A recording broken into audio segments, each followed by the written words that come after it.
She sheltered the abandoned Apache baby. When his father came back, what he chose shocked the town. The dawn that morning was thin and gray, as though the sky itself had grown weary of promising light. Dust hung in the air above the single dirt road that cut through the town, carried with it the faint smell of wood smoke and stale whiskey from a saloon. On the steps of the weathered church lay a bundle so small that for a time it might have been mistaken for rags discarded in the night. But then came a cry, high, piercing, insistent, that rolled across the waking town like a bell someone had forgotten to ring. Doors cracked open. Curtains shifted. The cry of an infant was rare enough here, but the darker truth, that it was an Apache child, spread faster than fire on prairie grass. Clara May Holloway was the first to kneel. She was not a woman whose name drew much notice beyond the work she did at her sewing table and the quiet manner in which she carried her grief.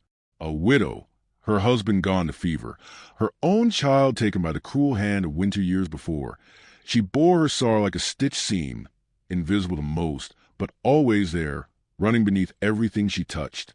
When she unwrapped the bundle, the infant blinked up at her with dark, startled eyes, his skin copper against the pale cloth that barely held warmth. Her breath caught. For a heartbeat she hesitated, hearing already the murmurs of the gathering crowd. Then she pressed the child to her breast, her shawl falling over him as though to shield him not just from the wind but from the weight of every gaze. "He's not ours," Martha Bell hissed from the saloon doorway, her voice like gravel wrapped in silk. "Best leave him to the desert, where his kind belong." Others muttered prayers under their breath, casting the sign of the cross as though evil had been laid at the church threshold. Clara's hands tightened. She could feel the tremor in the child's tiny body. The fragile would keep breathing, to keep demanding a place in this world that seemed already unwilling to give it. She lifted her chin and walked past them, ignoring the sharp slice of whispers that trailed behind her. By afternoon, the baby had a name. Nakai, wanderer. It was a word Clara remembered from a passing trader who once spoke of the Apache tongue, a word that seemed both curse and blessing. In the still hours of night, she fed him goat's milk with a ragtide bottle, humming hymns in a voice that cracked more often than it carried. In those moments, she felt the echo of her own lost child against her chest, a ghost soothed not by song, but by the living warmth of another. Each small cry became a thread stitching her back to the world, even as the town pulled away. It did not take long for the judgment to sharpen into cold shoulders and slam doors. Women who once brought her cloth now turned elsewhere. Men who once tipped their hats offered only silence. At Sunday service, the pew beside her remained empty, and the preacher's sermon often seemed to lean heavily on the notion of misguided charity. Sheriff Elias Thorne, a man more weary than cruel, stopped by her porch to offer half-hearted counsel. "You know what folks think," he said, hat in his hands, eyes fixed on the dust of his boots. "It ain't safe keeping him. There's talk." Clara met his gaze with a steadiness that surprised even her. "Talk has never kept a child alive, Sheriff," she said. "Milk does. Warmth does. Holding does." Elias had no answer for that. He touched the brim of his hat and left, the shame in his silence heavier than any law he could enforce. Days became weeks, and though each step through town was weighted with disdain, Clara moved with quiet resolve. Her needle still pierced cloth, though fewer customers came. She sang to Nakai as he grew stronger, his eyes following the play of light through cracked window panes, his small hands clutching at her finger as though to anchor her in place. And yet, beneath it all, Clara knew a reckoning must come. Children are not left behind without reason, and fathers do not disappear without leaving a shadow behind them. The reckoning arrived with thunder rolling low across the hills. Riders appeared at the edge of town, their silhouettes black against the storm-lit sky. At their center was a man who seemed carved from the earth itself, tall, broad, his hair long and bound in leather, his face marked with scars that told of battles not fought for glory, but for survival. Cale Lonehawk. His very name carried whispers.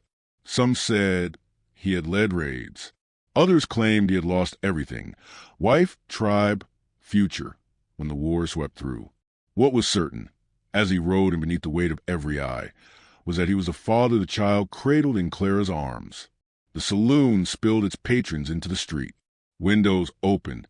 Fear laced with hunger for spectacle filled the air. Martha Bell fanned herself as though preparing for a hanging. The sheriff appeared but did not step forward, measuring the crowd as carefully as he measured a man on horseback. Cale dismounted with the deliberate grace of one who knew strength needed no show. His eyes found Clara. He spoke only once, his voice deep as thunder. "My son." Clara's breath caught. Every muscle urged her to shield Nakai closer, yet she stepped forward. Her shawl slipped, revealing the child's face. Nakai cooed, calm in her arms, as though sensing no danger where the town saw only threat. "He is safe," she said, her voice soft but steady. "I kept him safe when no one else would." The crowd buzzed, words sharp as knives. "Give him back. Send them both away." The sheriff should put an end to this. But Cale did not reach for the child. Instead, his gaze lingered on Clara. On the way her arms tightened, as though she feared being unstitched if she let go. On the way the infant's small hand clutched the worn edge of her shawl, as though it were home. Shame flickered in his eyes, raw and unhidden. "I left him," Cale said, his words rough as stones. "The world had no place for him. My people scattered, my wife gone to dust. I thought the desert kinder than the cruelty of man." His jaw tightened, as though forcing each confession out cost him blood. "But you carried him." Clara felt the weight of the town pressing against her back, every gaze demanding that she surrender, that she prove she was not as reckless as they believed. Yet her voice rose with a trembling strength. "The world is cruel enough, sir. Don't make him learn that from his father." A silence fell heavy as storm clouds. The sheriff's hand twitched near his holster, though no weapon had been drawn. The people waited, breath held, for violence, for a snatch, for the kind of clash that leaves bodies in the dust. Instead, Cale stepped closer, not with the force of a raider, but with the weariness of a man stripped down to his last truth. He reached out not to take, but to brush his hand lightly over his son's brow. The gesture was so gentle it seemed to belong to another world entirely. In his own tongue he whispered words a crowd could not understand, but the cadence carried blessing, not claim. Then, before the astonished eyes of the town, Cale lowered himself to one knee before Clara. The storm wind whipped through the street, scattering dust like sparks, and still he remained there, proud man humbled not by force but by choice. His gaze met hers, steady as the ground itself. "He is yours to raise," he said, "but he will always know his blood. He will always know his father did not forget." Gasps rippled like a sudden tide. Martha Bell's fan still midair. The sheriff exhaled slowly, his hand falling from the sidearm. Clara's throat tightened, tears burning her eyes. She nodded, cradling Nakai closer, her voice breaking but sure. "And he will always know he was loved twice." The storm broke then, rain spattering the dust, softening the edges of everything, the road, the town, the hardened faces. In that moment, the world seemed less divided, as though two wounds had chosen not to deepen but to heal where they met. Clara stood beneath the rain, the child warm against her, and for the first time in years she felt not the isolation of grief but the fierce, fragile grace of belonging.